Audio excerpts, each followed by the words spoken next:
It's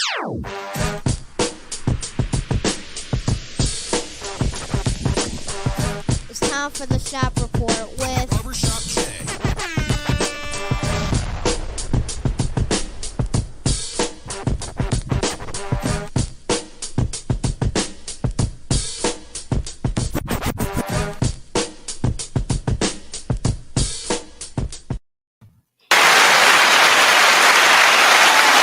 What up, sports fans? Welcome to the Shop Report. I'm Barbershop J. I'll be your host for the day. Here's what's happening. Of course, we want to remind you the Shop Report is brought to you by Rocket Digital Media. It's the one-stop shop for all your digital marketing needs. You can look them up on Facebook at RDM Detroit, 1D, 2E Detroit, or you can slide on over to the website rocketdigital.net. That's ROCKIT digital.net. And make sure when you're there, while you're there, you tell them the BSJ sent you. And for my folk out there in TV land, if you want to leave your questions or comments during today's program, by all means, please do so. And we will throw it up on the screen. And y'all know what's coming next. If you're one of them folks out there who want to leave a question or comment that's indignant or ignorant in nature, it won't be seen on this screen. Matter of fact, here's what you'll get. Ain't nobody got time for that. Seeing how I'm Jay Solo today. That's what I should have said, Jay Solo today. I don't know why I sent out the invitations. None of my other co-hosts, shenaniganizers, if you want to call them that, decided they were going to show up or be no shows today. So we are, and I'm just letting y'all know right now, you're on the clock, gentlemen. You know what? Here's what I'm going to do. I think this is the last time for all of this stuff right here. Here's what I'm going to do. I think I'm going to put an ad in the paper. I might go to one of them pet stores, Petco, PetSmart or something. I just might start hiring some puppies, some Geronimos or whatever you call them, Geronimals.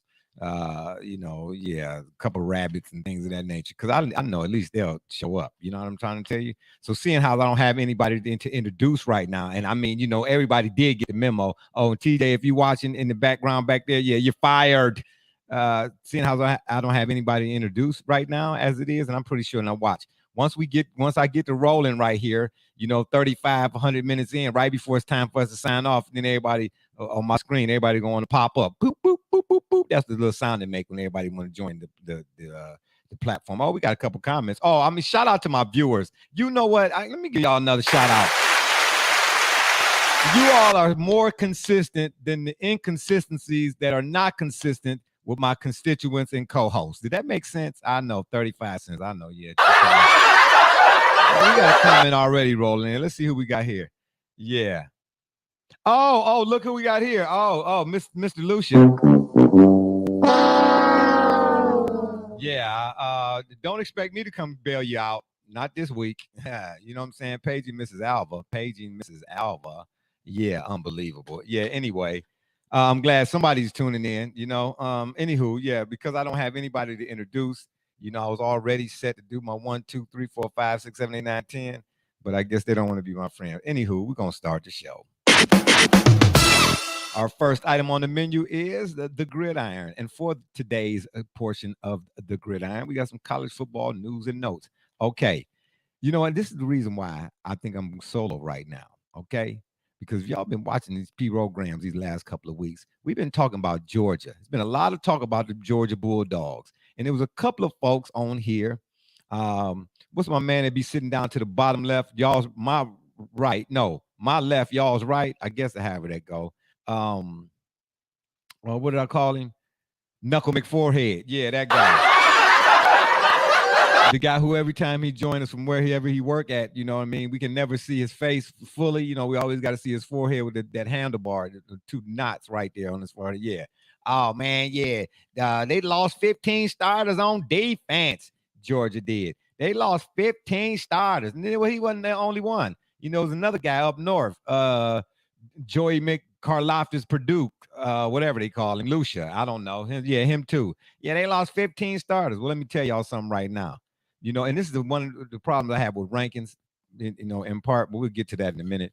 All of this yarn about Oregon. Oh, I think it's going to be 28-25. You know, what they did to Ohio Mud Pies last year and all that kind of stuff. Yeah, I get it. You know, shout out to Oregon for what they did to Ohio State Mud Pies last year. But that was last year. We're talking about right now. Yeah, I think them Bulldogs didn't show everybody. I don't care if you're 9, 10, 11. 3, 4, 5, or 6, 7. Yeah, you don't want to mess with them boys. They don't listen. Did you hear what I just said? All the chatter about how many starters they lost. They don't rebuild, man. They reload. That's obvious. It don't look like they missed nobody. How many again? Oh, yeah. Let me see. Well, for some of y'all, it's called Common Core math, or like most deaf will say, this new math is whooping. I'm not going to even say the rest. 3 plus 5 is not 17. Them Georgia Bulldogs is back in the house, baby. And here's another part that I don't like. Alabama. How? Somebody, please. I get it. They got a track record. They grandfathered in. I mentioned this on the last P-Rogram. You know, they do to the big boys what they do to the little boys. So you can't really knock them for, scheduling. I don't even know who they played. I think it was maybe the Washington Generals or somebody like that, because I think Bradley Beal had 36 points or something like that. Something to that effect. Nobody knows who Alabama plays the first 18 weeks of the season. You know what I mean? They all bums. But then it's when they get to the college football playoff, they whoop on all the so-called higher seeds. So you can't really knock them for playing the bums early on in the season. But the problem I have right here currently is how in the world, what did Alabama do this year? This year. I know the season just started, but what did they do this year to deserve to be number one? Please tell me. Okay? I'd like to know who they beat up on. Apple Valley State. I still serious. I'm not being funny. I don't know who they played. But what did they do to deserve to be number one? Before, now, and after the fact. And don't tell me because it's who they played against, because once again, we don't know. And don't tell me going in as preseason AP rankings and all that old other garbage, you know what I'm saying? Because at the end of the day, if Georgia could supplant the Ohio State Mudflaps, they switched 2 and 3, then that means that your ranking should be based on something that you did on the field, your production, right? So should not Georgia once again, because we had this discussion way back before this even went down, we had this discussion about if Georgia is the defending national champs, why did they not open up the season at number 1? Why? How is Alabama number 1 and they didn't win the national championship? How is Georgia not number 1 and they did win the national championship? And people are talking about because they lost 15 starters on defense. Even after this smackdown on Oregon, and I've had Duck before, by the way. It's pretty good, depending on where you go. You go to Pure W. I don't know. Oh, boy. Free shout out. I might get flagged for that, too. Free shout out Pure W here on the west side in Cleveland, Ohio. I don't know if they still serve it. They did, at one point in time, did serve a pretty mean duck. All right. Yeah, but, back to this here. So, again, okay, if you want to give it to Alabama at the beginning before anybody kicks off, all right, I'm not okay with that, but okay, all right, I'll let you have that, like Brother Rich and the Grandpappy's Browns and all that other stuff. Okay, I'll let you have that. But once the ball went up, okay, and we saw what Georgia did. Did I say that already? Oh, my bad. What Georgia did to Oregon. The following week, Georgia should have been number 1. The way this thing reads right now, or the way it should read, is Georgia number 1. And I'm not a fan of them. You all know this. You look it up, okay? You might do a Wikipedia because it's that serious, okay? But just in case some of you all are tuning in out there and you do not know, let me remind you, or let me just say this to you here. I cannot stand the Ohio State Mudflaps football team. Cannot stand it. And that's for all my favorite people out there. My brothers and my cousins and my sisters and all of y'all. That wear scarlet and gray socks and helmets and got scarlet and gray toilet paper and all that old kind of stuff. My bad, too much information. Sorry about that. But cannot stand them. But however, as a purist, I give it up to some of the players that came through that program. Some of the players that came through that program was lightweight, all right. You know what I mean? And CJ Stroud, he's one of them. We got another comment coming in. Oh, okay. So that's what we're doing here now? Oh, hell no. Boo yourself. You know what I mean? Where are you at? Okay. Oh, that's right. You're taking care of family matters. I got a feeling that somebody's, might be a little hung over there. You know what I mean? At soccer practice or something or another. And guess who's driving? I tell you who it is, and I tell you who it ain't. But anyway, yeah, I cannot stand Ohio State mud flaps. But I do like some of the players that came out of there throughout the years. You know what I mean? Again, did I say C.J. Stroud, Troy Smith, Terrell Pryor? The list goes on and on. Pepe Pearson and all them guys from back in the day. I do like some of those guys. But at least Ohio State had a game. They played a game. That's my point here. Ohio State and Georgia played a game. Okay? And Alabama did too. But the Georgia and Ohio State at least played somebody, and I'm not even talking because of rankings, but at least somebody we know, at least somebody that supposedly, prior to, was supposedly or billed as or listed as being formidable. I'm saying Ohio State should have been number 2. I know. Oh, is that the wrong button? Blow that up right now. They can't believe it. Yeah, right. I'm saying right here, right now, after what Ohio State, after what the Mudflaps did to Notre Dame, which is what I said, but you know what's interesting though, and we'll get to a little more detail here in a moment about them. They kind of struggled against what's the name of them guys? Chrome Domes, Golden Chrome somethings. I don't know what they call it, but anyway, the guys who I said was always overrated, they actually apprised themselves a little bit better in this go round. But Ohio State struggled early with them in that game, and I wonder if that's a telltale sign of things to come. Who knows? But we already know what Ohio State will do once they get to the college football playoff, right? But anyway, the way it's spelled after at least Ohio State and Georgia played somebody, okay, somewhat. Georgia should have been number 1. Ohio State should have been number 2. And then if you just want to say it because they're a big boy, and I get it, why they were always in the top, whatever, then you could have put Bama at 3 maybe. And then some might have said you might have made a case for Michigan, maybe being 3 and Bama being 4. But I mean, let's do it like that. Let's be honest here. It should have been Georgia number 1, Ohio State number 2, Michigan number 3, and Bama number 4. Okay? Until they get into the meat or the heart of whatever it is or who they playing or whatnot, somebody that actually matters. Okay, I don't agree with all of that. But yeah, them Georgia Bulldogs, I don't see any reason why. And I'm talking about not even Alabama. Not even Alabama. I don't see any reason why that them Bulldogs, and that Crimson Tide, barring injury, okay, because we do, which is unbelievable to me. Sometimes people don't even factor this in due to the nature of the sport. Okay, so barring injury, all things maybe remaining or kind of staying level or staying the same. I'm here to tell you right now, them Georgia Bulldogs and them Bama Crimson Tide gonna be back in the SEC championship. And I'm gonna tell you this: I would not be surprised if Georgia do it again. Georgia's getting they getting their legs under them as far as being one of them type of programs. I mean, they always been a stout program. They just couldn't get over the hump. And now it seems like they didn't got that monkey off the albatross off their back. I don't know. Alabama gonna be looking back because Georgia, they getting ready to close the gap on that whole superiority thing, if that's a word. If I said that correctly, I mean, yeah. But as far as the Ohio State Mudflaps, they struggled against Notre Dame, and I don't think that they should have. And I'm wondering still is, maybe some of my viewers out there can help me. Is C.J. Stroud still in the Heisman conversation? Or would you attribute Ohio State's early struggles in that game? No, they struggled for the large portion of that game, but Stroud did come through towards the end. He did. He came through, but they struggled for a large portion of that game. Would you blame that on the defense? No, I'm saying offense. The whole team looked bad. And I'm wondering here, some of my Ohio State Mudflap fans, it's funny how even though y'all won, y'all not weighing in today, huh? Yeah, last week it was go Muckeyes, yeah, go Truckers and all that other kind of stuff.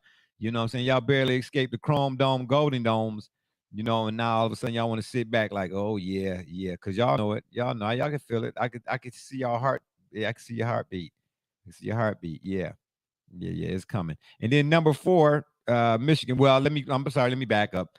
The way the voters, the AP folks got it, they got Bama 1, obviously, Georgia 2, and Ohio State number 3, and then number 4 is Michigan. But me, I just redid it my way. Michigan, who cares to the big game? Okay, nobody cares about, and that's, hey, this ain't no knock to my folks up north. Shout out to my folks up north. Excuse me while I sip off my own version of Lucia H2O. Okay, we don't do that kind of stuff here on the P program. Yeah, no offense to my folks up north. I know how y'all get down over there. Y'all, power to the people and all that other good stuff. The outfit, what I mean, Judas and the Black Messiah. We know y'all down for the cause and all of that. My man, shout out to my man Doc DOC, who doing 48 days a week. Hey, hold the fort down for us, baby. We got you. But nobody really cares about Michigan and Jim Harbaugh and anything else that they do over there until they play Ohio State. Now, where it's at this year, I don't know. It might be in the shoe, so Ohio State will probably get some revenge from last year. But Michigan kind of goes under the radar unless Jim Harbaugh does something or says something, out of character or out of whack, and then they'll play on the ESPN loop for 72 straight hours, and then run that in the ground. But other than that, man, and then they might make a mention or two of whether or not if Michigan won or lost the game. But after that, they move on to Michigan State and all the other ones, Troy State and Murray State and FAMU and all of them types. At number 5 was Clemson. Can you say overrated? Yeah, very much so. They are not the Clemson of old. Dabo, you should have kept your mouth shut about what Deion. Oh, my bad. I said I wasn't going to do that today. My fault. I'm just chilling. Time killing, always willing, never illing. Ain't no thing. Can't complain. It's all the same. Definitely ain't no shame in the game. I'm just saying. I both said I wasn't going to do all of that. But anyway, yeah, Clemson's quarterback play. I know. I'll tell you who they do miss. Trevor Lawrence and Deshaun Watson. They miss both of them. Yeah, it's going to be a minute before they get back to they might as well go and climb back up that Rock Hill because it's going to be a minute for them Clemson Tigers to get back to where they were once was when they was, whooping on teams like Ohio State in the big game. Some of my notables from watching the first week of the college football season, the 2022-2023 college football season, the Noles. That's right, the Florida State Seminoles. That was a pretty good darn game, or should I say pretty darn good game. At the end of the day, man, listen, that quarterback they got, Travis, I believe is his name, Travis at the helm. And here's the killer part. They would have blew, I know LSU ain't what LSU used to be. Mr. Kelly, yeah.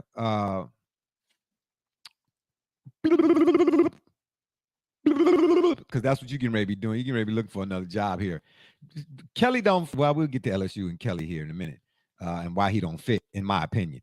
But Florida State, now LSU is SEC, and they've been on top before too. So they might not have been ranked, but LSU is not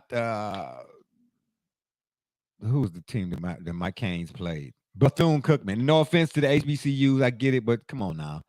I'm not celebrating that right now. You know what I mean? Holler at me when y'all play Texas A&M. Okay, that's what I want to see the Canes do. Yeah, I want you beat Texas A&M. Okay, then I might give y'all a couple more shout outs, so to speak. But LSU is still SEC. Okay, and they might be on the bottom right now. But they ain't gonna stay down there forever. They got a nice little resume when it comes to winning it all and being a big dog. Florida State too, but who expected Florida State to go in there? I mean, I didn't see that coming. I really didn't. And again, I know that one team or LSU wasn't ranked or whatnot. Oh wow, we finally got somebody to show up here. Oh wow, whoa. Oh my! Did you get that T-shirt from TJ? Oh wow, yeah. I can't hear you. Yeah, nobody can hear you. Yeah, that's all right. Roll your window down. That's all good. There we go. How about now? Oh wow. Okay. Well, I'm glad you could join us. Well, glad somebody showed up today. Oh yeah. Yeah, I'm talking Florida State, LSU. We'll go back over to Bama, Georgia, Ohio State, Michigan, and Clemson. But Florida State, they would have waxed LSU in that game. They would have.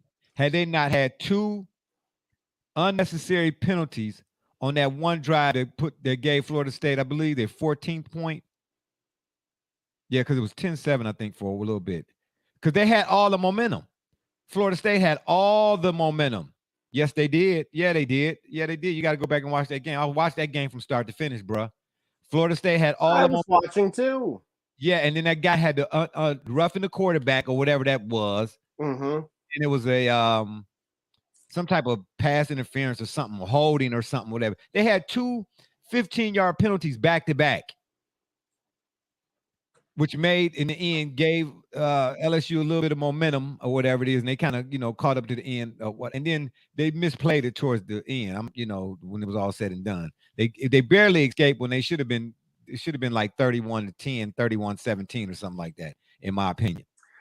Well, yeah, I'm with you. I wanted them to get blown out, right? For a few reasons. First, remember, this is the same Florida State team so a year ago I was at a private golf course in Georgia, and watching that game from the locker room, where it was Florida State and Notre Dame, and Matt. No invitation to that, huh? Well, it's made. They have a PGA Tour affiliate now, and the 18th green is above the clouds, as they call it. So, a beautiful facility for those that get the opportunity. Okay. But it was a way for Florida State to kind of swing things back their direction, because, of course, look, I'm sure you would agree, you don't necessarily feel sorry for them by any means. Sorry for who? For Florida State, from a historical standpoint. Heck no, I don't. No, not at all. But I'll tell you, enough. I'll tell you right now, I don't see the Canes beating them. Not this year. No, I would have to agree with you. I have some reservations about the coaching? Sure, but it's week one. I would say I would have preferred a blowout. Man, Travis is the real deal. He balled out last year, to tell you the truth, but he looked so much better. He took a shot right in the chops and got up from that, man. That dude, he next level talent, bro. Next level talent. You're not going to hear me say otherwise. Next level talent, because I don't care if you're on the top or the bottom or in the middle of the SEC. The SEC is the litmus test for college football. How well you do, how well you play. Like for instance, when Buffalo that year, they had Khalil Mack, and what he did single-handedly to Ohio State. Yeah, okay, he was on everybody's radar after that. You know what I mean? Had it been Appalachian State, I'm saying he still probably wouldn't have went, but it wouldn't have been as talked about. Minute. App State. So I told you I was there at the big house when App State beat Michigan. And I know App State is making it. They're making the noise again. I know they making noise, but I'm saying when it comes to when Khalil Mack did what he did against Ohio State, telephones are ringing. Is what I'm saying. Oh yeah, no. The phones are ringing like. Well, now, wait a minute. You don't do that to Ohio State offense. And I don't know if you covered this game yet or not, because there was about that 10-minute gap between me getting out of the car and getting down here. So okay. With the game that followed the following night, so with Clemson. I just got to them. They overaided. I think the defense, especially that defensive line, is legit. I think they need to move on from the quarterback. Yeah, that's what I just said. The quarterback play stinks. Yeah. It's gonna be a minute. However, I will give a lot of credit to. So oftentimes when we look at the transfer portal, especially from the general public looks at it, there was all summer long we've seen this. Oh, it's this bidding war, and I need $1 million, and I need this, I need that. But at the same time, quietly, you've seen certain programs, and that's what I wanted to kind of point out here, is that Clemson's opponent very much built a roster overnight, and they performed beautifully. So to your point about Khalil Mack and people going from other smaller schools, or just while at a smaller school, the impact they can make. Seeing some of the kids that came and got second chances, and were on a national TV week 1, I was all for it. And truthfully, I had hoped they could pull it off. I wanted them to run a bootleg to save their life. It was driving me crazy because the defense was that same D line was overcommitting and selling out on the run. Yeah, I don't know why they didn't do that either. It drove me nuts. Or a draw play to that side. Anything that says respect the quarterback running. Yeah, or something to that side. Yeah. Clemson is overrated. The nose, I think folks need to, maybe keep an eye out for them. Check your TV guide listens the next time, from here on out, just to see, when they might be playing or when they might not be playing. Just keep an eye out for them. And what are your thoughts on Iowa winning? What was it, 7-3 with two safeties? No. That was the Phillies and the Rockies. Okay. That was the Phillies. That might even be too low for for Coors Field. Yeah. Oh my gosh, that was terrible. 3-1.5. Man, get on out of here. I forgot all about that till you mentioned it. Yeah, but the Gators, man, the Gators look good. Do they look good, or is Utah? Robinson is good. That guy's hey. So wait a minute. So who you got this week? Not with this weekend, I believe it. Yeah, it is Saturday at 7. That's right. I didn't look at this upcoming. It's Kentucky and Florida in the swamp again. I'm taking Florida. I'm taking Kentucky. I know. Well, granted, I was there because you like the chicken that they serve up there. Yeah, right. Gotcha. Oh yeah. Yeah. I'm taking the Florida Gators. But what I don't like is how the heck is Alabama? I just mentioned this at the top of the show. How is Alabama number 1? How? So let me ask you this, right? We've talked about doing this differently, and now that they've announced that, which by the way, how close? Like someone needs to go back to the Spreaker days and find that tape. I specifically said 13 teams giving the first team a double bye and using the existing bowl format. I still got all the Spreaker shows. I'm telling you right now, I pretty much nailed, other than the fact that they decided against the double bye. But we knew they was gonna have to. They was gonna have to expand. They had to. No, I didn't think it would be 12 though. I did. Remember, we said that they have to expand because the FCS, one step down, they used to have 24 teams in the playoffs or something crazy like that. Yeah, and to me, it gives everyone a chance. If I'm, we talk about dollar signs often, the capitalist motivations behind this move. And to me, it was a no-brainer because, again, the fan bases, the NCAA basketball tournament has proven to us that if these games are played on weekends, the fan bases will travel and will show up week after week the further the team advances. So to suggest that you can play the Fiesta Bowl, just hypothetically, or the Rose Bowl, and then have to play in New Orleans the following week, you're not going to have a problem selling tickets because you may have a group that goes to one and a group that goes to another. It's college football, man. You're not going to have a problem selling tickets anyhow. But to your point about them being number 1 and the way Georgia did what they did, like I said, I was an naysayer because it was an easy excuse. You lose that many people, you have every excuse in the world to say, you know what, it's week 1, it's going to take time. Mm-hmm. I didn't make that excuse. And they smacked fire out of them. Mm-hmm. Greg, goes back to my question. Why is not the defending national champion going into the season ranked number 1? So, which is where I'm going with this. If you recall, we had a thing in the past that was called the BCS. Yeah, you're right. Drop the C. At the time, everyone hated it to some extent. Should polls be limited the same way that they do the playoff differently? And maybe this does solve it. I don't know. I feel like when you mentioned Alabama playing Ant Hill University, hello, college of specializes in larvae, like come on. Like, you're telling me that should be the number 1 team? I think strength of schedule and those types of things that they claim matters. But to put them at 1, and try to portray that it has something to do with the previous year. But that wouldn't be true because of your point with Georgia, because they clearly had won. So if you're not going to do it that way and you're solely looking at this upcoming year, well, I'm sorry. What other reason are you putting Alabama number 1? For what? It's politics. Now, that don't mean that they don't produce. They do produce. They produce. They do produce. But we're talking about at the start of this season, what justified them being number 1?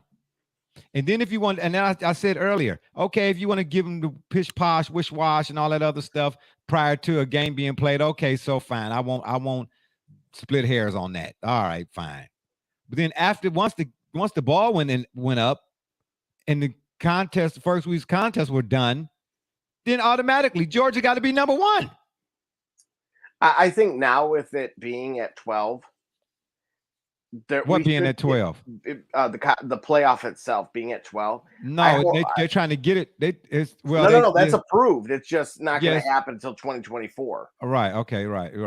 So no, but they said 2026. They're trying to get it to be set for 20. Yeah, it needs to move up immediately. The rationale as to the why for me is if Georgia or either team, any SEC school. Have you noticed that there's inconsistency with teams that lose? Everything just about everything. Okay. But no, specifically with how the rankings are within college football. And if Alabama were to lose to, say, Mississippi State, an unranked team, I don't care that they're in the SEC. The same way that when Michigan State lost to Purdue, they dropped quite a bit. When Iowa lost to Purdue, they dropped even further. So why, when an Alabama loses to an unranked team, if said thing were to happen, they drop 2 spots? Do you understand? That's BS to me. You ever heard of favoritism and nepotism type of deal? That type of stuff is in the ballpark with that with those types of things. Come on now. This is why listen, I'm not a big fan of rankings. I've seen too many times throughout all the years of watching college football, and I'm not saying I'm no Kirk Herb Street or Kirk J Street or Jay Fowler or nothing like that. Don't even go there. A team that goes into the contest ranked in the top 10, and more often than not, and they lay an egg, and you look like, how does this team rank? I don't place as much stock in rankings as some people do, because here's the deal. Once again, as much as I can't stand them, I can't believe I'm about to regurgitate this or repeat this or be redundant, I guess. If we're being honest, I know that's a big word on the program and out there in the world. After the first week's games kicked off and were said and done, you need time to gather yourself. Oh, okay, I got you. Yeah, the way this should have, and here's my order. It should have been Georgia number 1, Ohio State number 2, Michigan number 3. Why? Bama, because why not? What did Michigan do exactly? Well, wait. What did Bama do? Hang on. You're not. You know what? I'm following. I'm on the same page. All right. Go for it. Keep going. All right. Bama 4 and Clemson 5. I'll leave Clemson right where they at. You know what's interesting to me with that is exactly that complex of last year. Hold that thought. We're gonna take a 30-second commercial break, maybe a 40-second commercial break. I'm not sure which. I'll have to do somewhere in between. So yeah, somewhere in between. I put that remote down, Mabel. I'll see you over there. Don't you do it. It's Kate Cunningham, and you're watching the Shop Report. It's Chris Murray, and you're watching the Shop Report. Touch that dial. Stay tuned. Braxton Key, you're dropping in on the Shop Report. Hi, I'm Mars Man. We're at Commercial Stadium, and you're watching the Shop Report. Hey, I'm Billy Butler, and thank you for watching the Shop Report. Hey guys, I'm Les Norman, former Kansas City Royal, and you're watching the Shop Report. Barbershop Jay, Quentin Hines, Super Bowl champion. I'm ready. Let's do it. I'm on. Commander Brown, Detroit Rivers Mountain Training, and I'm watching the Shop Report.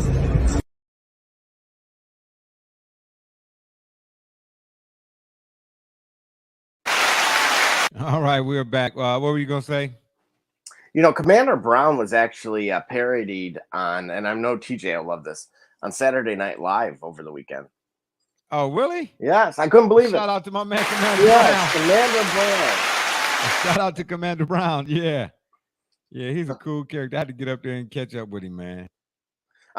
I'm telling you, I keep telling this guy, other than the Warriors game, you can just about pick any other. And again, you'll see him. He's there. Jalen, too. I would say Jalen, you could absolutely count on. Ben Wallace most of the time.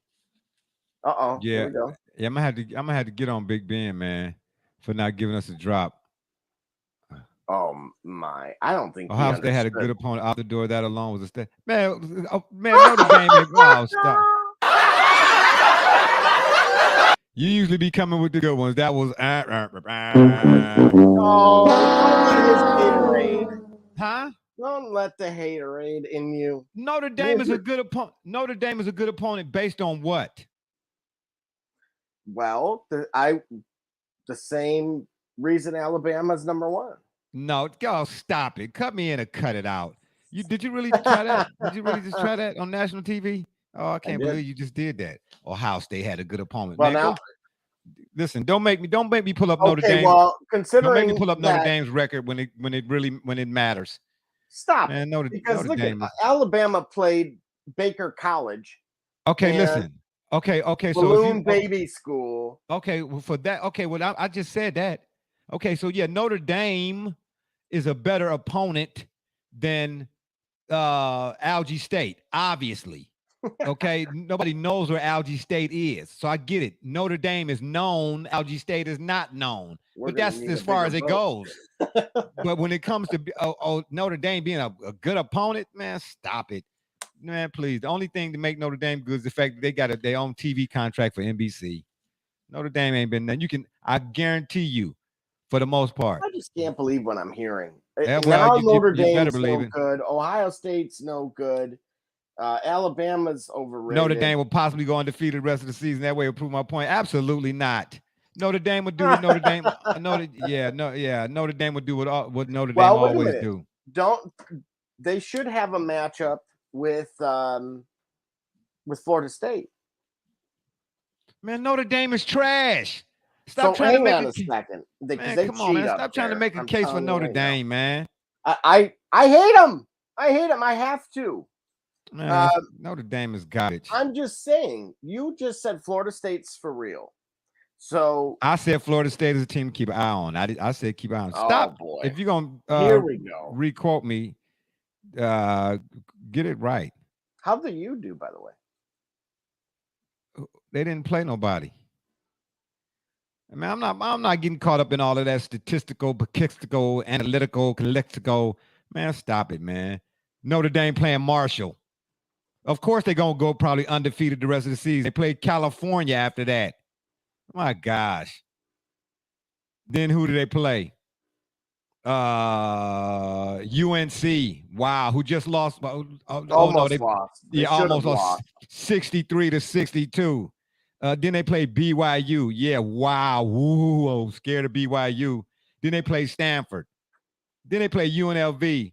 Then they play Syracuse. Okay, are you serious? Yeah. Then they play. Okay, so the one caveat may be they play Clemson. Then they play Navy. You missed the show. I said the Miami Hurricanes look terrible. Oh, matter of fact, no, they didn't actually. They played Bethune-Cookman. Shout out to the HBCUs. They smashed Bethune-Cookman 49-7 or something like that. Yeah, they did. Yeah. Then they play Boston College. Then they play USC. Yeah. Whoa. Notre Dame. Whoa. Yeah. Notre Dame. Yeah. And Notre Dame ain't been a quality opponent since Manti Te'o said he couldn't find his girlfriend. No,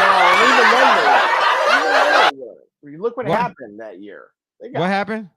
They weren't not a quality opponent that year. They were overrated as heck. Who? Notre Dame, the Manti Te'o senior year. That's what I'm trying to say. Notre Dame. When has Nate? Tell me the last time. Let's look that up. When was the last time Notre Dame was ranked? I mean, was ranked. What was the last time they won in that? I don't even who did when they had the Rocket Ishmael. Man, come on, man. When they won a national title. Yeah, 70-3. Yeah. Yeah. I would have to go back to Cupcakes don't count.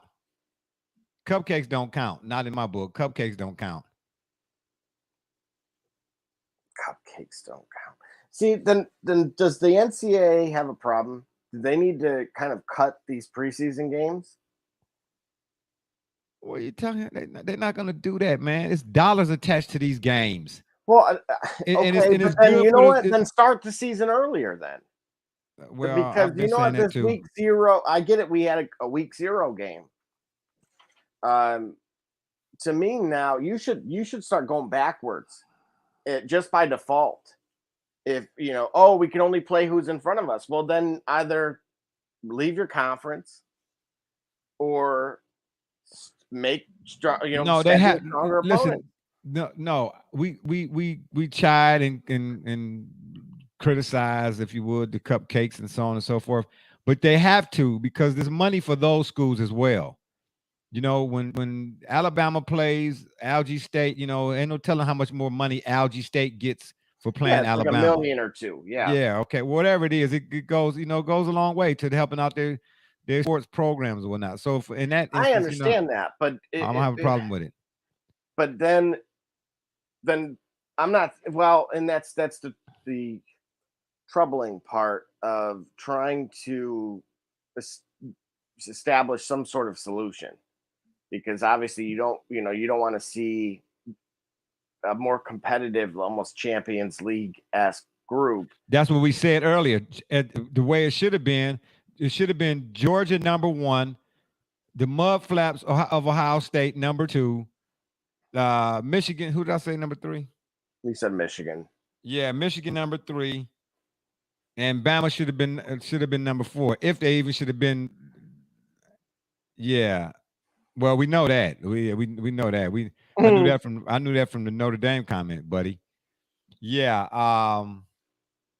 But it's a popularity contest. That's all this is going to ever always be now. But Alabama should have never been number 1. I still contend and will continue to contend. The team that won the national championship going into the next or the upcoming season should be the defendant. They should be ranked number 1, period. So then, hypothetically, if we did it your way and then they lose. Okay, so I own a Burger King franchise. Don't tell all my business. They're ranked 1. They lost 24 starters, whatever. And ultimately, that any particular week they lose, where do you put the opponent? It depends on who the opponent is. We'll just say, I don't know. You could throw a couple examples out there. To me, if you've beaten the number 1 or team in the country, to say that you're now ranked 23 if you were unranked. Does that make any sense? No, but the fact that you're ranked at all and you were unranked, yeah, it does technically. But here rankings are also based on that you being a heavy hitter. I get it. Because let's say Appalachian State beats Alabama in the first week of the season.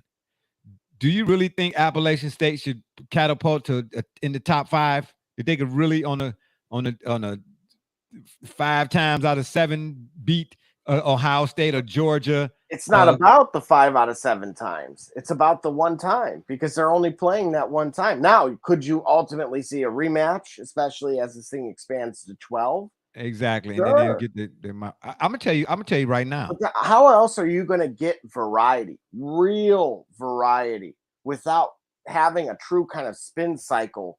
Is there such thing as parity in college football? Is that what you're saying? I believe so. I think you're absolutely right that there are those 4 schools. I mean, all you have to do is go and look. I know we talked about the recruiting classes, but if you were to look at the recruiting classes, there's only a handful of 5-star prospects. That's what I'm trying to tell you. And there's even, and sure, there's more 4s and certainly more 3s. So the point that I'm driving at here Jackson is State looked good too, by the way. You only have a couple universities in general that are able to, get those elite of elite players. So in theory, it does suggest that there's an enormous amount of parity throughout college football in terms of overall talent. Now, coaching, environment, all these other things, atmosphere, that's what ultimately starts separating and, or can influence the outcomes. But we're talking, there's that I just don't believe that. I don't believe that there's enough out there that there's enough out there to do what? Sorry, excuse me. Oh, where'd you go, Double J? Oh my gosh, this dude and his technical difficulties. Yeah, at the end of the day, I'm here to tell you one more again. I'm not a big fan of the rankings in terms of whether you're ranked number 1 or ranked number 2 and ranked number 3. I go off of what you do on that field. Okay. I don't look at they was ranked number. I mean, I get it. It's they great conversation pieces. Like the great grandma. You go over her house to visit. She got that big 75,000 volume page book on the table. Like, it's like, I got this. This been passed down from your uncle Bartholomew and your cousin Bartholomew and all of them. Okay, great granny. I get all of that. But at the end of the day, I go off what you do on that field right there, man. I don't care if you 1, 2, 3, 4, and 5. And based off the way we can't really say we know what Alabama is, but again, shout out to the school they play, Algie State or whoever it was, whatnot. But yeah, Georgia, Oregon was supposed to be a heavy hitter, regardless of just being ranked 11th. Okay, they were supposed to be a heavy hitter this year. All right, we going off what they did to the Mudflaps last season. Yeah, Oregon was supposed to be a heavy hitter, man. That game was supposed to be a whole lot closer than what the story or the score finally ended up being. You know what I mean? Georgia laid the smack down. That's called a woodshed. It's called a blanket party. Okay? They took them out back, you understand? And I mean, matter of fact, like as I reflect, y'all know the mind sometimes, like the transmission on that 68 Buick, it do be slipping sometimes. But as I recall, go back a few times, I don't think, did Oregon cross the 50-yard line at all in the game? Maybe once. When did they get their first down? That's what I'd like to know. Double J, if you out there still listening and watching, when did they get their first down? Yeah, exactly. That's what I'm trying to tell you. Oregon. Yeah, Georgia, smack down. Let me say again. Georgia, Bama, barring injury, SEC championship, and Georgia gonna win it again. Them Bulldogs and they didn't got that monkey off their back, man. You know what I mean? That Bama mystique, they not, because that was the thing. They couldn't get over the hump. How many times did they play Bama? Not necessarily in the SEC championship, but either a game during or before or after, right after, and they just could not. Georgia was going through everybody till they got to Bama, and that's the nemesis. They got to the point where they couldn't even look in the mirror. Now, man, they kicking the door in, man. They kicking the front door in, man. That's what they doing. You know what I mean? And I'm here to tell you right now, the way them Bulldogs playing, I don't care if it's Alabama, Schmalabama. I know they'll beat Ohio State. I'm trying to tell you, they will smash Ohio State right now. Yeah, y'all heard me. They will smash. You understand? Smash Ohio State right now. Yeah, I'm trying to tell you they would. Absolutely. Barring injury. Man, them Bulldogs, man. That's the reason why they call them Bulldogs. But when I seen what they did to Oregon, man, I took my lunch money. I got a money order, and I just sent it down there because I do not want them paying me a visit. Y'all can have it, baby. Y'all can have it. But yeah, at the end of the day, man, Georgia should have been number 1. And by all fair and rights and purposes, Ohio State should have been number 2, man. I still don't understand how Bama was number 1 this week. I really don't. That's why I said how. How in the heck is Bama number one? But they're not going to change it, Double J. You know that, right? You know, that kind of AP poll. What's the other poll? The coaches poll. Right. Well, wait, I didn't even get a chance to look at the coaches poll. Have you seen that? Is that the order for the coaches poll too? They're typically pretty close. You usually see more differences towards the back end. And I think that's where the honesty comes into play. You know, that they'll actually, you know, go and vote for folks that otherwise are not being looked at. I mean, and the only one that they actually take into account is the AP poll when it's all said and done. That because I've seen. Why do they even have a? Oh, excuse me. Why do they even have a coaches poll? Then I wonder. I don't know. I think just to verify, maybe just as an additional unit of measure to see, or to at least let the general public have be a little bit more confident that what they believe is the case actually reflects. Yeah, my Canes are ranked 16th. Whoop-de-doo. I'm surprised Utah fell that far. To 15. Well, you see my point? Well, but they lost to I believe Florida was unranked at the time. Yeah. Well, they were. They were actually. They were unranked at the time. Man, Florida looked good, though. That was a good game, though, man, to tell you the truth. Right. Oh, yeah, it was. That why. Was a good game. That was a good game. But here's the thing. Utah's 1-7 against the SEC. Yeah, well, you can go look at a lot of teams. Probably got a record that's, you know what I'm saying, it's not favorable. They might be, 2-9? You know what I'm trying to say? You know, I mean, come on, man. There's a lot of teams, even some of the big boys. While you're at it, look up what's Ohio State's record against the SEC in the last 10 years. How about that? Let's look at that. Yeah, look at that. You know what I mean? Since we got all this Buckeye, scarlet, orange, and gray, or whatever the colors are. You know what I mean? Yeah. 3-1-1. Oh, are they? Yep. Oh, and that's all in the regular season, 7-2-2 against current members of the conference outside of bowls. Oh, shout out to the Mud Flaps then. Okay, I see they showed up then. Okay. What's Ohio State's record against Clemson? Let's find out. Let's see. Yeah.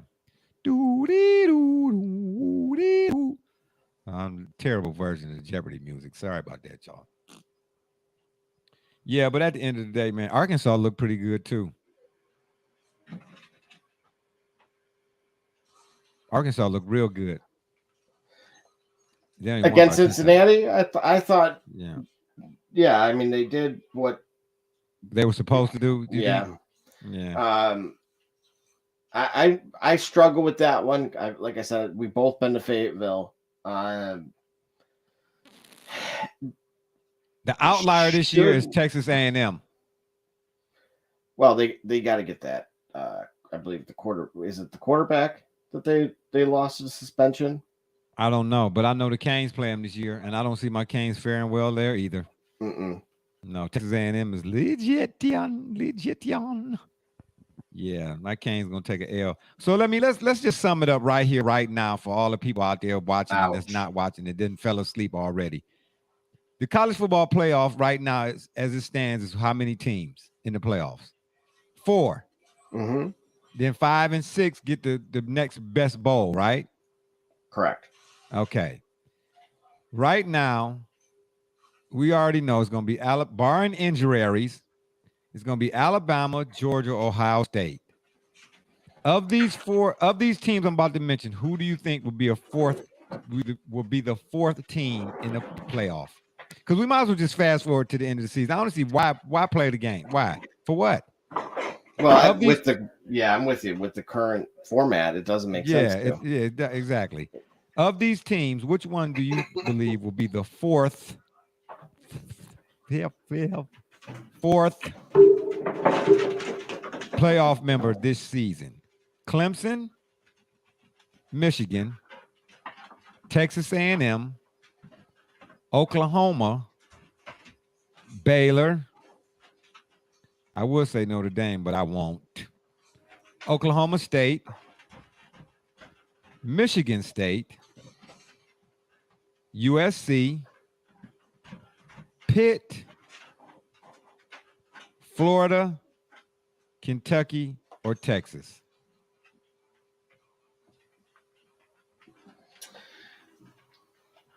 Looking at the schedules. Florida. Nope. Absolutely. Florida. I'm going out on a limb. I'm doing like y'all do every other week.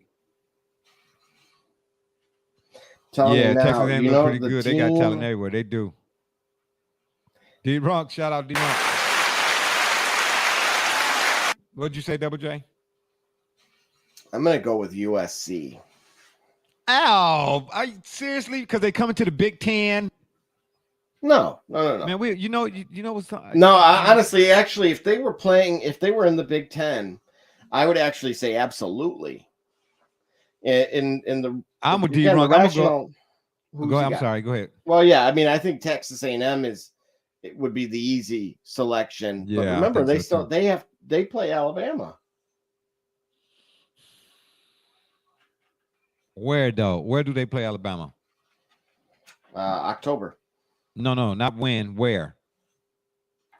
In Tuscaloosa. Yeah, that's gonna be a tough one. That's gonna be a tough one. They get App State next.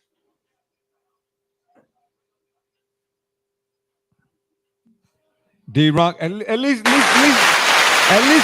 is man enough to come on here. Shout out for being man enough to come on here and say, tip his hat. I got an issue, Barbershop. Hey, my bad about Georgia preseason rankings because Georgia defense hasn't missed a beat. Absolutely not. You know what I'm saying? They don't rebuild, man. They reload, baby. Oh, enough. Oh, they do. They do. And they did. And they did. You know what, man? We've been on the show for almost an hour, and not one time did certain members of the platform mention George Karlaftis. Shout out to that. I thought you was going to say he played for Texas A and Bama, Bama and M. I don't know. Yeah, the sexy pick, I guess, would be Texas A&M. But I don't see anybody out of the top 25 teams. I don't see nobody that's really got no punch, but everybody, we talking about parity, but it's really top heavy. The top 25 is really top heavy. How so? I mean, really, to tell you the truth, once you get, Oklahoma, Baylor, Notre Dame, Oklahoma State, Michigan State, Pitt, okay. I mean, who I'm definitely not picking the Canes. I like my Canes, but I'm not about to jump out of a plane at 50,000 feet with no parachute. I'm not about to do that. Double J, D-Ronk want to know if you're getting a Joey Porter jersey. You know what? No. That guy is a cheat. And all he did, I don't know what pass interference is anymore. Because, I've watched flags get thrown for less. This dude was literally arm over, right? Just so everybody could see. Arm over while the pass is en route. That's the deodorant side. No. I went the other side. Sorry about that. Ooh, no, buddy. Yeah, I'm with you, D-Rock. Yeah, that's why I hit the button already. Yeah, that was the deodorant side. But I'll tell you this. I'm with you, Double J. I am. You know what he's to me. I appreciate that style of play. Look, next level. Do you want that kind of player? Absolutely. Yeah, but there was a kid from Northwestern a few years ago on that defense when they made the run to the Big Ten title game, and he played almost identical. So, but he's flat-footed. He does not need to be out on the eye. What is he, a linebacker or a corner? Or is he a safety? He's a corner. I've seen him get in that game. He got moved around. Okay, that's what I played all three. Yeah, I couldn't figure out. Yeah, he's better at or around the line of scrimmage. His footwork is not good enough, not nearly good enough for him to be isolated out on the island. You know what I mean? Maybe at safety, the way he likes to stick his nose in it, he could be my strong, or maybe even my free. because he, I think he would be great as a free safety. Yeah, he maybe even my free, but corner, because the reason he was grabbing and holding because his feet, he's too flat-footed. Once the receiver, break, he's stuck. It's that half a second, and then he reacts because his feet are like stuck in quicksand or in the mud or whatever. His footwork is not good at all. I get it. He's Joey Porter Sr.'s son, and he got that physicality and that mentality and all that kind of stuff. But if he don't get his footwork together, he'll drop. There's gonna be a game because I know it where I'm gonna end up watching. It'll probably be against Michigan or against Iowa. Oh yeah, here we go. Oh my gosh. Oh my gosh, ladies and gentlemen, the world's number one antagonist. Give me my proper introduction. The world's number one antagonist, and my arch nemesis, Knuckles McForehead. Yeah, I'm glad we can see you. Man, don't nobody want to see. Oh, wow. Really? That's how you doing it, Double J? That's how we doing it now? That's how we doing it now? Emotional damage. Anyway. Wrong one. Now we're getting flagged. Oh, man, we've been flagged. Man, don't nobody want to see you eating Tito's or whatever it is, Tito's. See the real Ketos or whatever that stuff when is. When the light hit my hair, it's reddish. Man, ain't nobody coming to see you, Otis. No, you know what I'm saying? Talking about, can you see the light in his hair? They came to see the temptation. Yeah. I got you. But anyway, yeah. This episode is brought to you by Sunkiss Mango Orange. Oh my gosh. Oh boy. Yeah, we getting flagged for real. Yeah. We're gonna get flagged over and over we're again. toast. Yeah, maybe Michigan. I don't see anybody else in the top 25 as it currently stands. Look, if Michigan gets there, Kentucky's got the strength of schedule, and technically, if they were to run the table, just regular season run the table, I think, they play enough ranked opponents, quality opponents, and being that they're at 20 now, that they could get in. Why I was pointing to USC is really kind of the contrary. They're at 12. They're going to be a beneficiary of other teams like that October 8th weekend where you have the Red River rivalry. We talked about A&M, who they play that week with Alabama. So by default, teams are going to start falling backwards. And when they're playing Oregon State, and then at the end of the season, they play Notre Dame, who, of course, as we pointed out, outside of playing Clemson, isn't really going to fall much further either.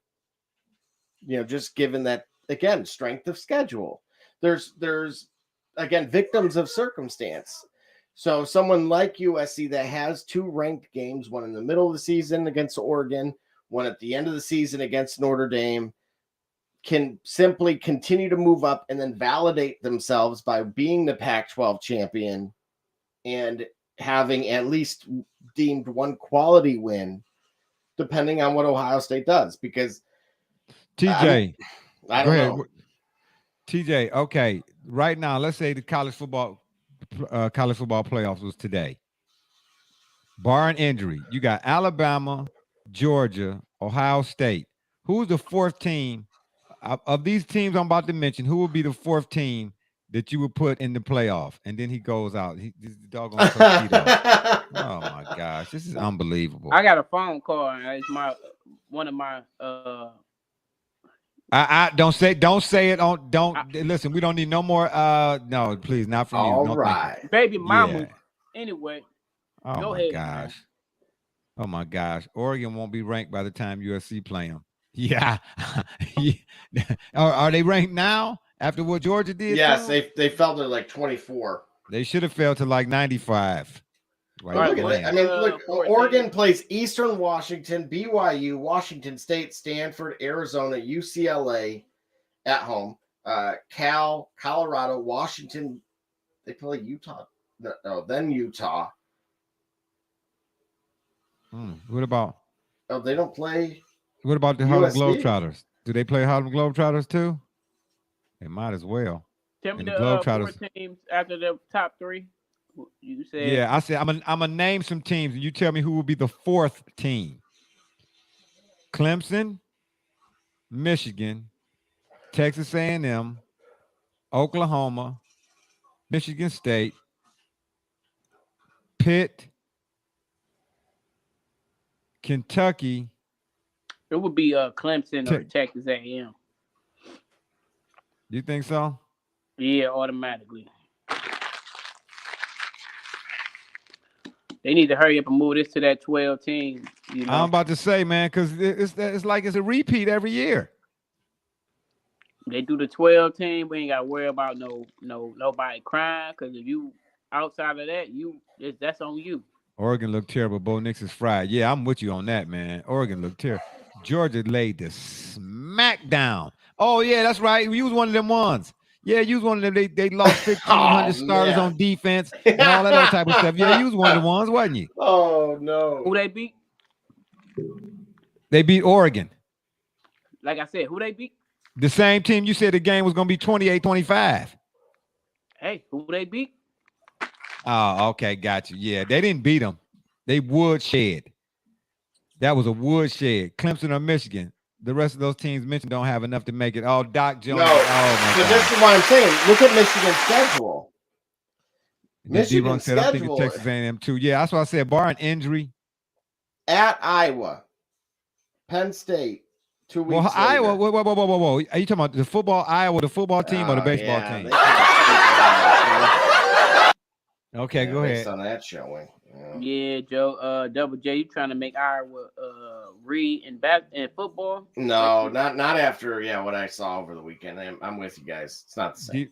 D-Runk said that 12 team gonna hurt CFP because the top draft picks ain't gonna want to play in all them postseason. See, this is where the next change comes into play. That's a good You got to point. have bonus checks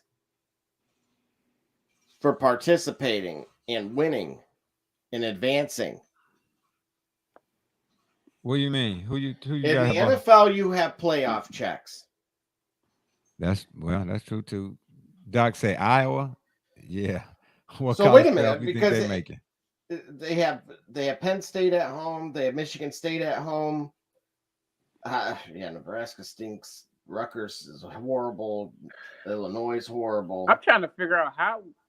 So if they do, And then at Ohio State, do they blow it at the end? Yo, if they do 12, how is that gonna work? Is it gonna be a bye week for the two? For the number one team. Yeah, it's gonna have to be. Yeah, number 1 and 2, right? Mm-hmm. Oh, okay, that makes sense. That's not bad. No. It's just the number one team, because at that point there's there'll be an odd number of teams. It got to be even. So it got to be. Yeah. Miss Alva weighing in. She said he better be careful talking about Iowa. Yeah, I'm with you. The Corn Huskers. So okay, who else? Give me somebody else. Well, if we think Michigan could run the table, then, and I'm not gonna say Michigan's ain't running no quarterback. table. Yeah, Michigan's quarterback play stinks. They're not beating no stick. Who are they going to lose to? Look, I just told you in order. At home against Maryland is the first conference game, because UConn doesn't count. They're one of the worst. State. At the very end. That's why I said in my notes earlier today, I said, when I read off the list, I said Bama number 1 in college, according to the AP poll. Bama's number 1. How? Georgia, all the chatter about how many starters they lost. They don't rebuild, they reload. Ohio State Mudflaps had trouble with Dame. They shouldn't have, being ranked number 2 going in. And hey, number 4. Don't underestimate that Dame team. Oh, man. You too? Man, cut me in and cut it out, man. I'm only saying this because I watch how they play. They play. I watched the game. I watched the game too. They did play better than I thought they were going to. They play good football, bro. Man, Ohio State made a lot of mistakes. Ohio State, okay, so had they not had them injured receivers, you think that game would have been that close? Yeah. Oh, man, stop it. Cut me in and cut it out, man. Please. And I can't stand Ohio State football. Ohio State got 155 wide receivers that's out on injury reserve, man. They was playing with their 9th string. Man, stop it. I don't care if you get mad. Anyway, who mad? I'm glad. Who mad? So you a garbage bag now? Basically. Michigan, number 4. Who cares to the big game? Nobody cares about Michigan and what Michigan will do until they play Ohio State. Nobody. Uh-oh. I think someone's going to comment on that because there's a game in October typically every year. Oh boy. Wait a minute. Yeah. Wow. Let me see here.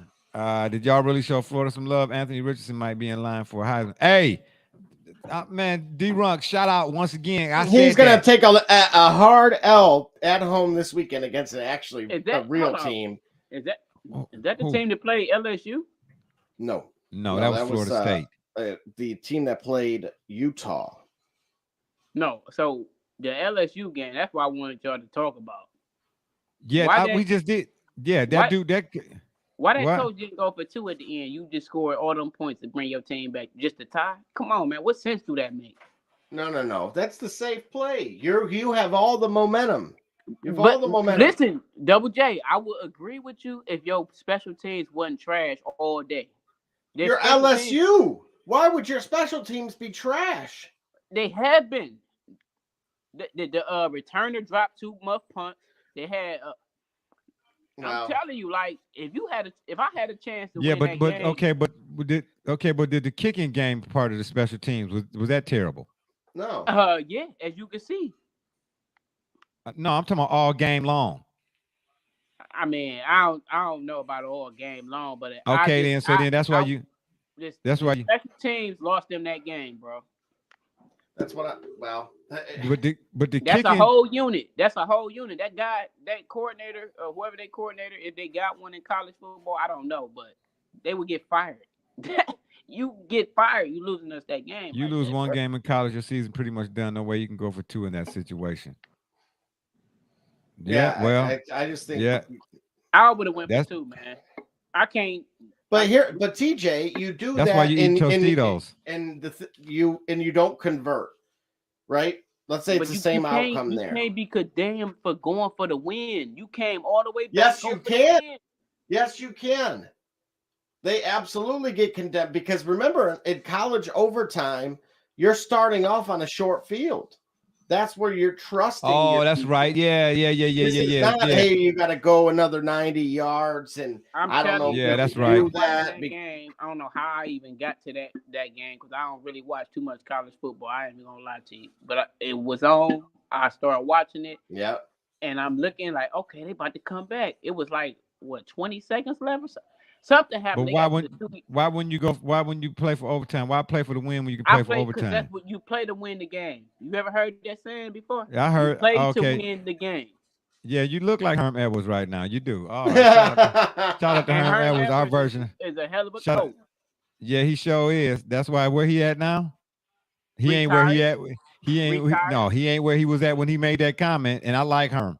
Well, yeah, you got to let go from I agree with Arizona TJ if it's NFL, but no way you can go for 2 like that in college the first game. Yeah. I'm with you on that too. You play for overtime. Y'all talking like some scared coaches. My team, I believe once they came back like that, what y'all want to do? But doesn't that suggest that you don't trust your team? When your quarterback and your offense brought you all the way back, come on, man. Yeah, I guess. So then why wouldn't you believe that they couldn't do that again? At the 10-yard line? Where do they start? Listen, man, you take their soul at the end of the game. I think at that point, momentum's on your, in your favor. In your favor. Go for it, man. Okay, we get you. High roller. You know what I'm saying? Little baby, it should be in a baby stroller. We get you. I feel you. You know what I'm trying to tell you? Yeah, but at the end of the day, my whole contention was when I started this whole thing, ain't nowhere in the world Bama should have been number 1 when they defended national champions. Them Georgia Bulldogs should have been. Bama they play each other this year? They're going to have to. What are you talking about? Yeah. I'm with you on that D-Run, Coach TJ Harbaugh. No matter what. You know what I'm saying? We down by 30. Go for 2. Yeah. Excuse me. So let me ask y'all a question. Y'all trust y'all kicker over y'all quarterback?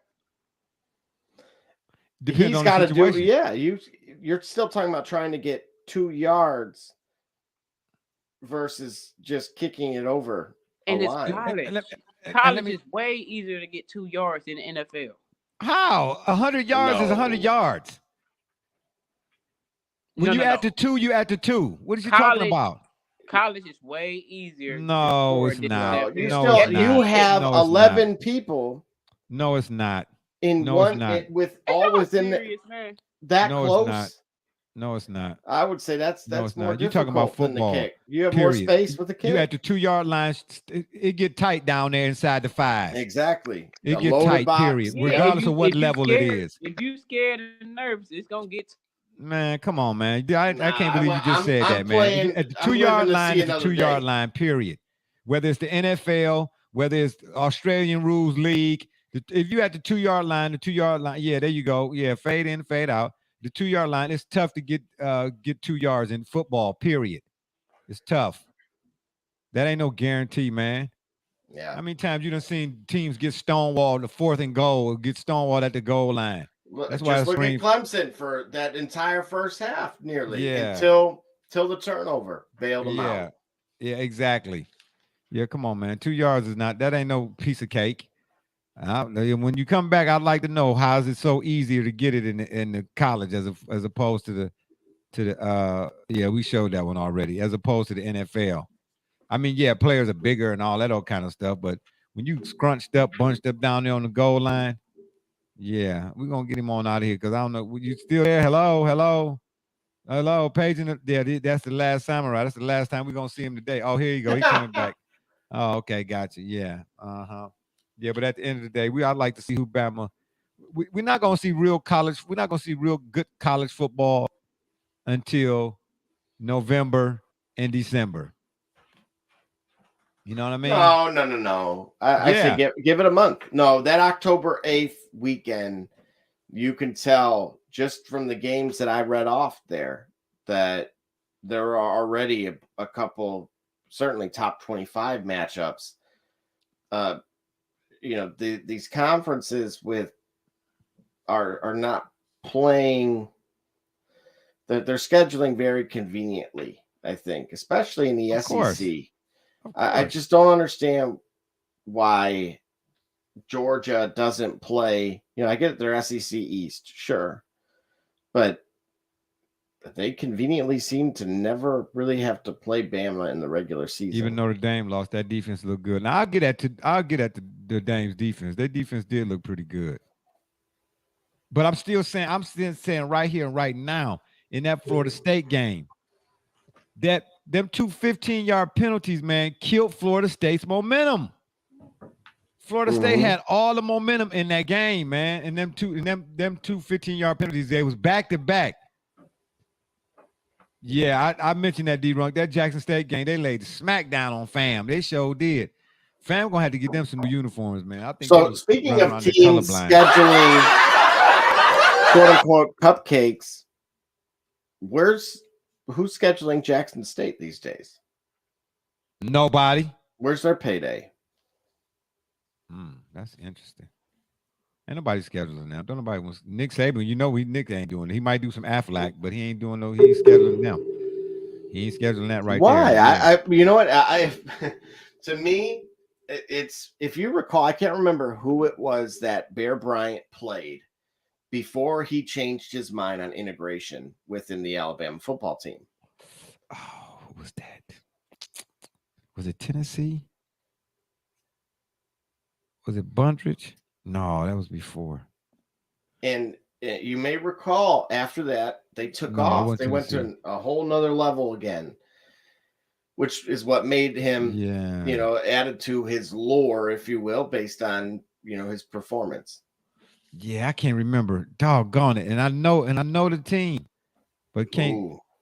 Hang on a second. You see that? He said, I heard teams tried to schedule Jackson State and Dion is declining.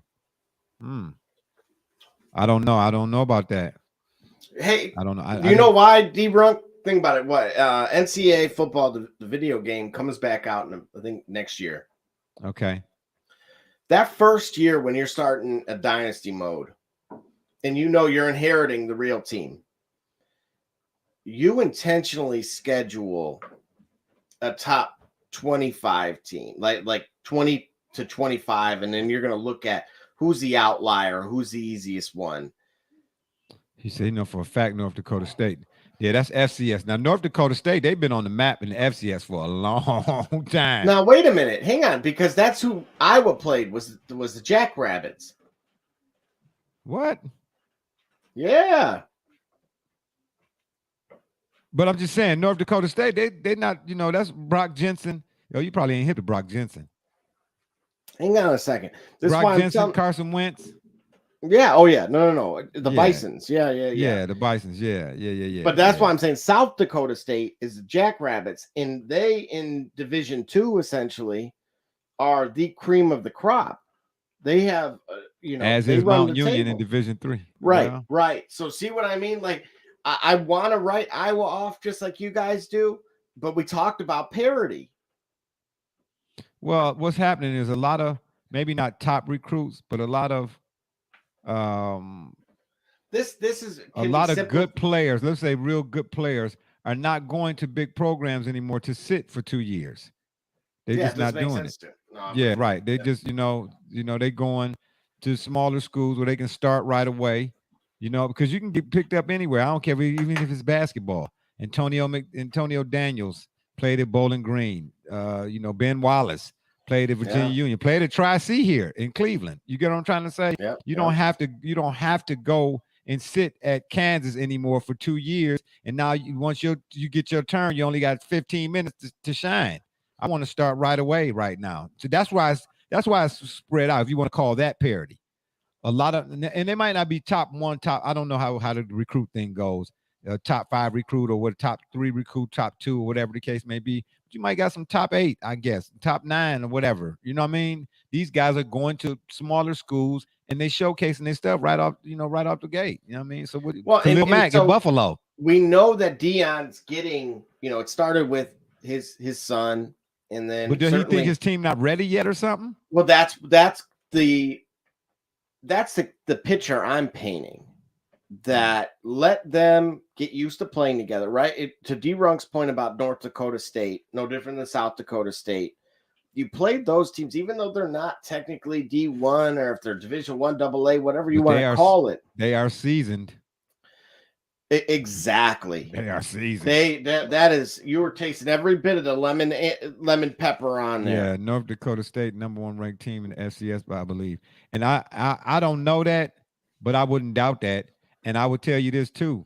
You go back the last 10 years, and where's North Dakota State ranked at in the FCS? But that's my point. Yeah.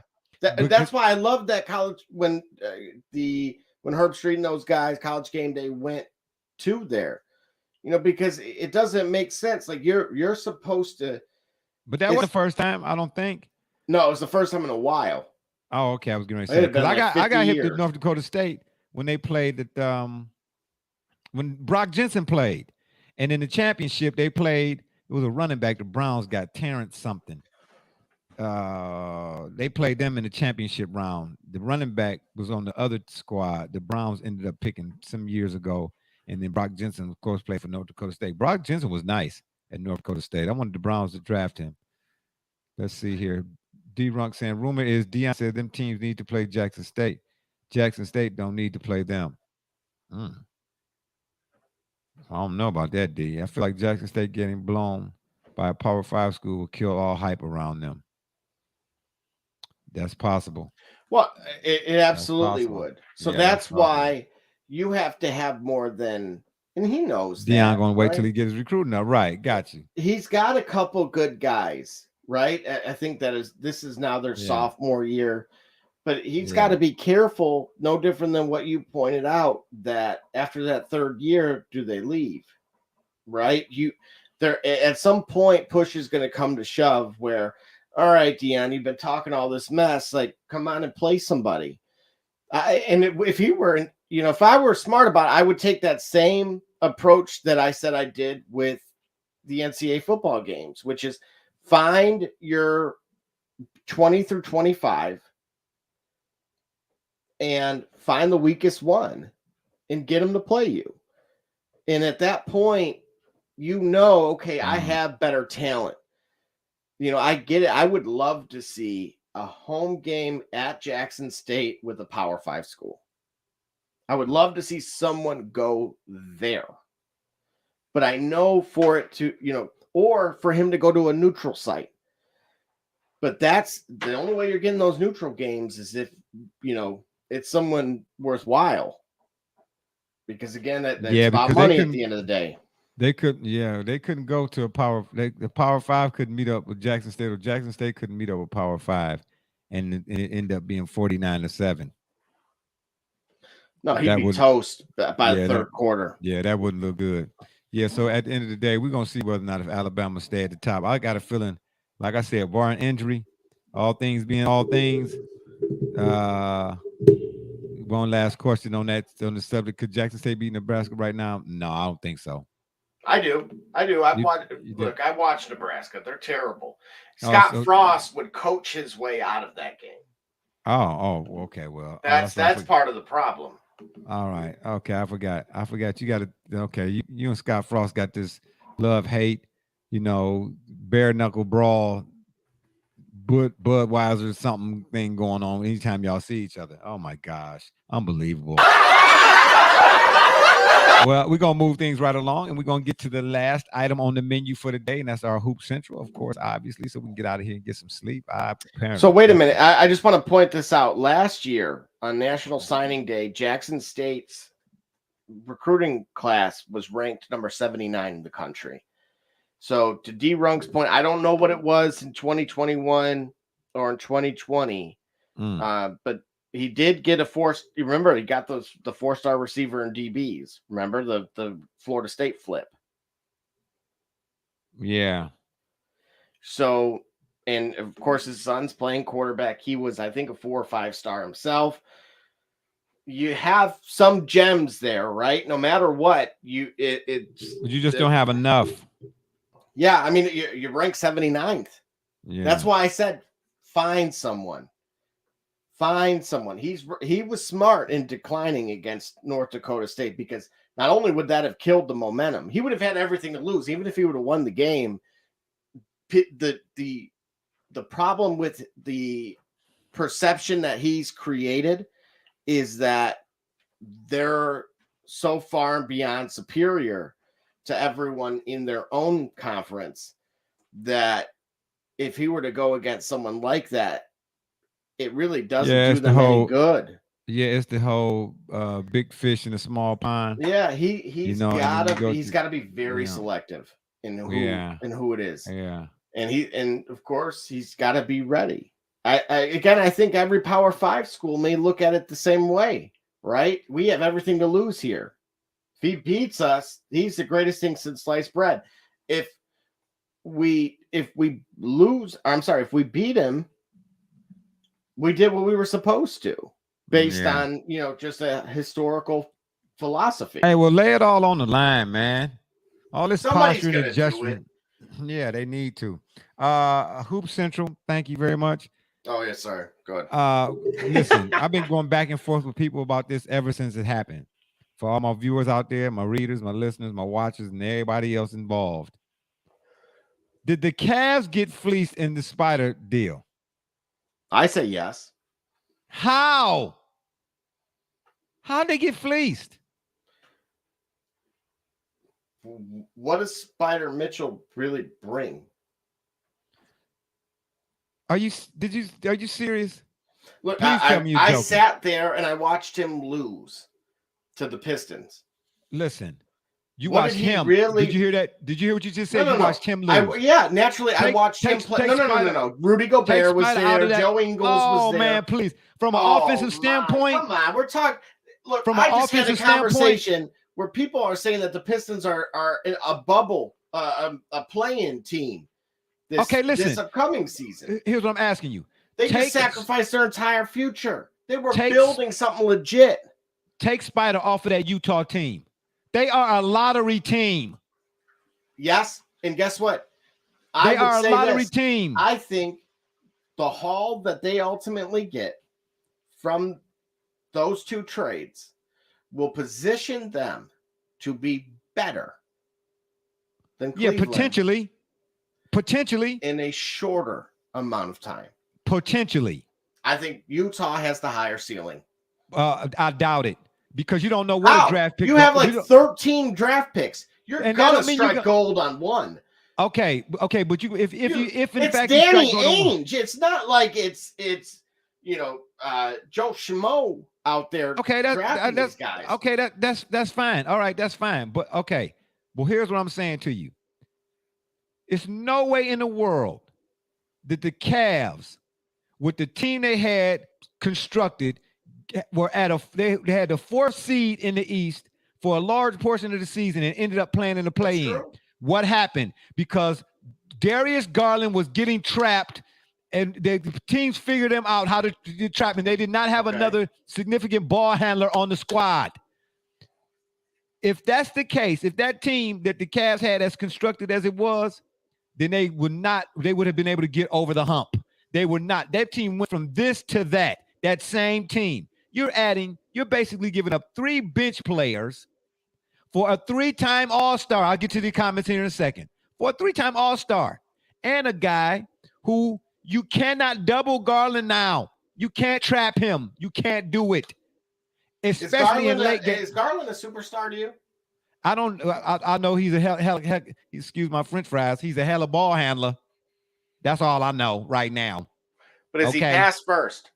I don't know. All I know is he's a hell of a ball handler, and I know listen. The Cavs already done told y'all before we even got to discussing this. The Cavs said to everybody in the league, we are willing to take offers on everything and everybody except these 3 players: Garland, Allen, and Mobley. Everybody else is available, baby. And I ain't mad at them. You get a dude like that. See, we've been rocking with the Cavs for a long time. The Cavs ain't never had a guy like that in his prime that could do the stuff that this guy doing. Yeah, I'm with you, D-Run. Cavs didn't get fleeced. Hold on. Cavs brought arguably a superstar player to a small market team that needed a shooting guard bad. Thank you. He was already in a small market. Cavs just upgraded their team big time. I think it was the best trade I've seen in a while, honestly. Yeah. And he said Garland's just a star player. Okay, I can't disagree with nothing he just said. I went on down the line right there, right quick. I went on down the line. I can't disagree with nothing he said. Listen, if you look at the Utah Jazz from an offensive standpoint, Rudy Gobert is not the kind of player. This is the reason why they Jarrett Allen is. Listen, hold on. That's tomato to me. No, I'm not done. Rudy Gobert is not the kind of player that you can throw the ball down into him like you could a Hakeem Olajuwon or a Nurkic or a Nurkic or somebody who can create their own. Once they get the rock down in the paint, they can drop step you, reverse pivot, give you some consistent offense, maybe 20-20. They ain't even your boy, Vucevic in Chicago. That's what I'm trying to tell you. Then you got who the wing players? Inglis and who?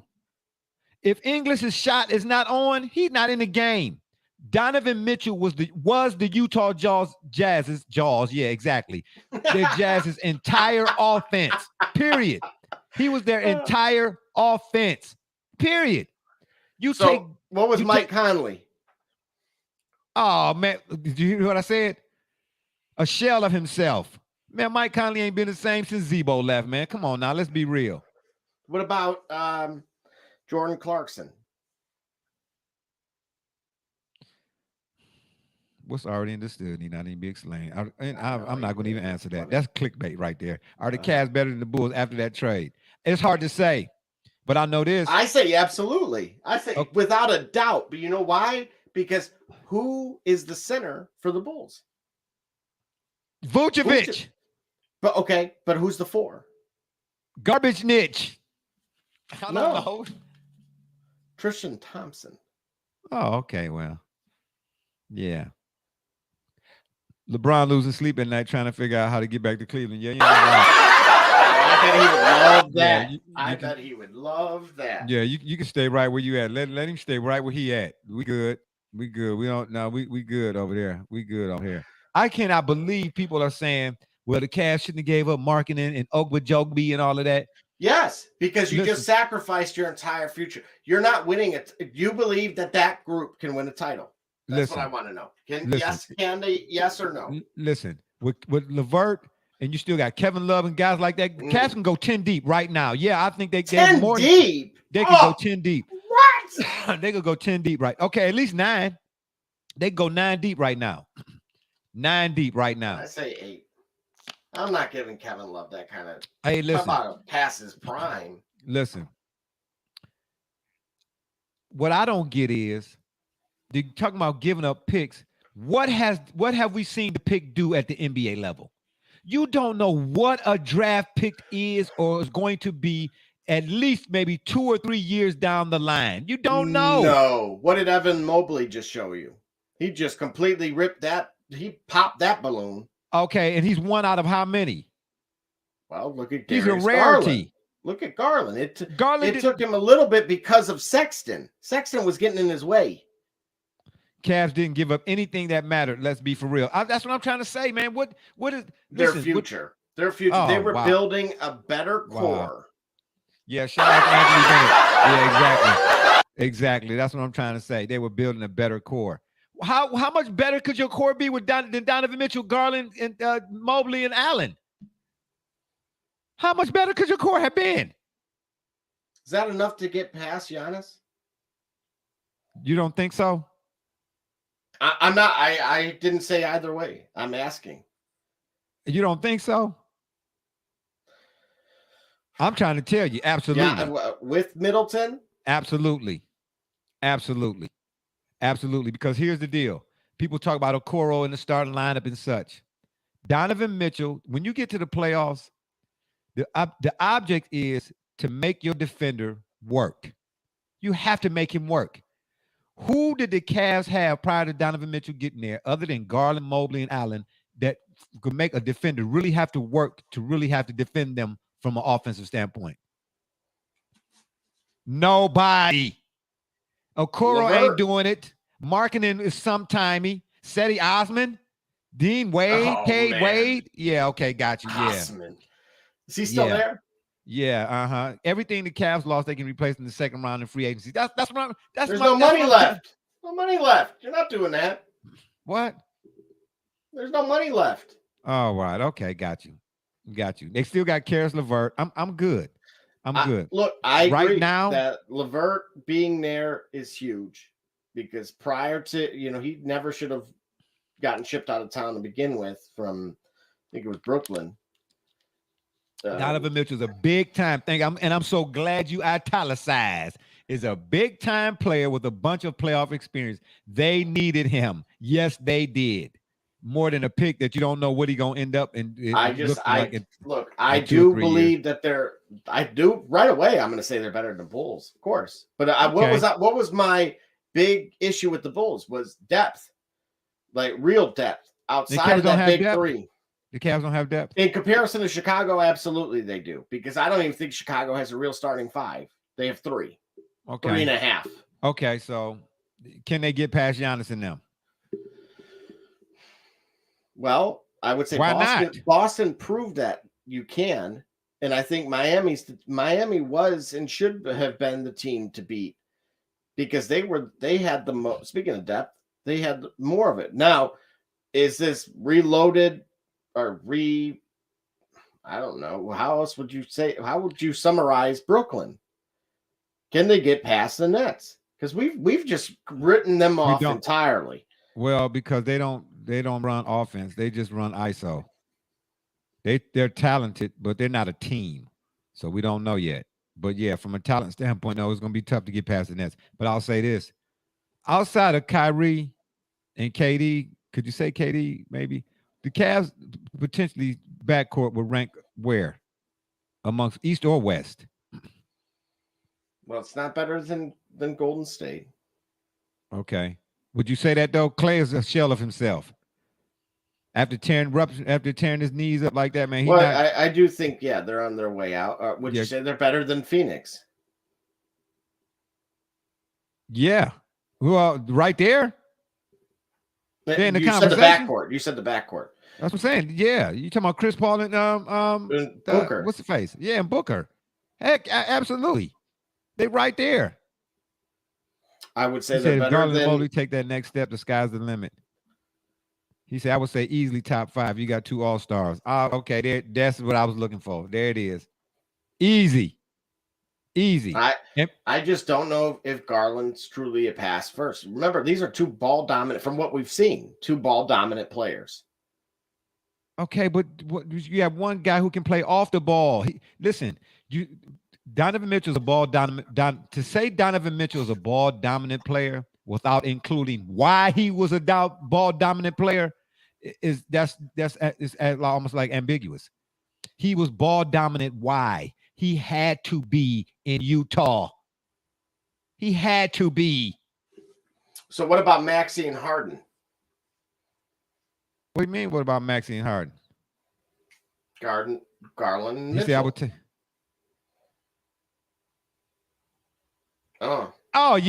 yeah, of course.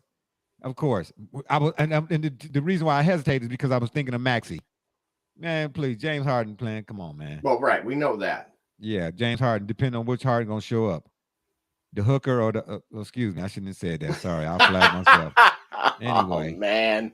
Anyway, yeah. What did he say here? Mitchell was the only offense Utah had. He had to be in Luka mode. Thank you. That's what I'm trying to say. Man, Mike Conley ain't been the same since he left Jim Jackson, Ohio State. Tell me I'm lying. I don't hate the move. I think obviously it was an easy upgrade. I thought the pieces outside of the picks, that was my only problem with it. The pieces what were the Knicks gonna give up? What were the Knicks gonna give up? Whatever they asked for. Okay. Whoever they asked for. So was he worth it? Was he worth what the Cavs gave up for him? Well, I think from the Cavs' perspective, right? You're talking about a late first round pick with just based off of your standpoint or your stance. And three bench players. Would say, sure. Yeah, he would say no why disrespect not? No disrespect to Sexton, but three bench players for a three-time All-Star. I'm taking that off. Who would name me a GM? Would you think Pat Riley would have pulled that move if the Heat had been involved? You think he would have did that? No. Pat Riley wouldn't have done that? Not with the current Heat roster? No, and that's why he didn't if that was a hole. Durant. If that was a hole. Well, I think all teams would have done it. Because again, we're talking about a late first round pick or for multiple years. Okay. So you're not, again, history suggests, there's a couple decent guys back there, but historically you want a lottery pick. Okay, so let me we're talking about right here now. The move to me says the Cavs are trying to win now. Not 25 years agree. from now. That says that we're trying to win now. Not 25 but years. But is now the right time? Why? What you mean? Now when is not the right time? What? Shoot your shot. What you mean? Yeah, you shoot your shot. RIP to that Utah team. They underachieving or overachieving. They wasn't achieving. Period. I don't know. Danny Ainge has a lot of picks, and you could do a lot of things with that. You don't even have to draft. You could just trade them again. Okay, well. We've seen what that can do. Yeah. With a bunch of bench players, as you pointed out. Yeah. The Cavs gave up 3 bench players for a 3-time All-Star. I don't know who you are and where you're at, and you're not making that move. Ray Charles and Stevie Wonder called me and said, make the pick. Make the pick. Make the trade. I said, all right, Stevie, slow it down there, baby. You know what I'm saying? I got you songs in the key of life, son. Slow it down there, Kemosabe. Slow it on down. I just don't see how, the Cavs didn't get fleeced. Not at all. Well, you look at the rest of the East and outside of Brooklyn, and you say, well, in Miami. I feel comfortable. You can say that there's true superstar or all-star players that in terms of volume, right? There's 3 in Brooklyn. There's 3 in Miami, maybe 4. The Cavs got a 4-headed monster. They got a 4-headed monster. Well, and their size works to their advantage big time in the front, in the front court. So I'm not against. That's why I said they're Chicago. I don't even know if Lonzo wants to play basketball. I don't know what his. I've always questioned how motivated he really was. But I didn't until y'all start bad-mouthing him. Because when he was at UCLA, the guy was a baller. And his father came on the team and said a few things. And Lonzo was a baller at UCLA. Are you serious? Lonzo was balling. Yeah, but it's the same guy as the Pistons fan that said Rasheed Wallace is overrated. So I don't even know why we even talking. No, I'm just saying I like our backcourt over that one. That's fine. I like y'all. I'll take Cade and Ivy over those two. Okay, you go right ahead. You go right ahead. Donovan Mitchell is proven. All the others are not. All right. That's what I'm trying to tell you. You do not pass up a proven player for potential. You don't do that. Give me a guy who's proven and consistently proven himself over a potential. What a guy might be. We talking about the ceiling? Yeah, like Michael Jordan said, the ceiling is the roof.